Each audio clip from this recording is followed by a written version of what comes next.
Timbog ang dalawang lalaking nagtangkang manuhol sa mga pulis ng 5 milyong piso kapalit ng kahon-kahong smuggled na sigarilyo. Nasa frontline ang balitang yan si Mon Gualvez.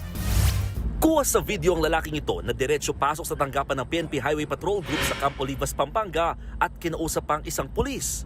Maya-maya, may isa pang lalaki ang sumunod na may bitbit na kahon. Nang buksan ng kahon, nalamang may laman itong pera. Kaya pinusasan ng dalawa. Aabot sa 5 milyong pisong tangkang suhol daw para mabawi ang 2 container van na nasabat sa Araneta Avenue sa Quezon City.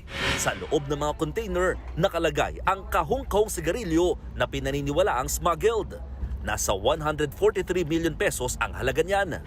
Paliwanag ng HPG, nasita lamang ang mga truck dahil sa traffic violation pero nang suriin na lamang kulang ang mga dokumento kaya inimpound. Galing Batangas sa mga truck at papuntang Valenzuela ng maharang. 6 ang naaresto kabilang ang mga driver, pahinante at ang mga may-ari ng truck na nagtangkang manuhol sa mga pulis. You see how brazen these people to bring the money inside the office of the highway patrol. They're doing it with impunity, di ba? Parang wala silang respeto sa law enforcer. Ayon sa DILG, aabot sa 25 billion pesos na nawawala taon-taon dahil sa smuggling. Kaya pinaigting na ang kampanya para sukpuin ito sa loob ng 6 na buwan. Nagbabalita mula sa frontline, Mon Gualvez, News 5. Mga kapatid, Mean Los Baños po, huwag magpahuli sa mga balita at impormasyong dapat ninyong malaman.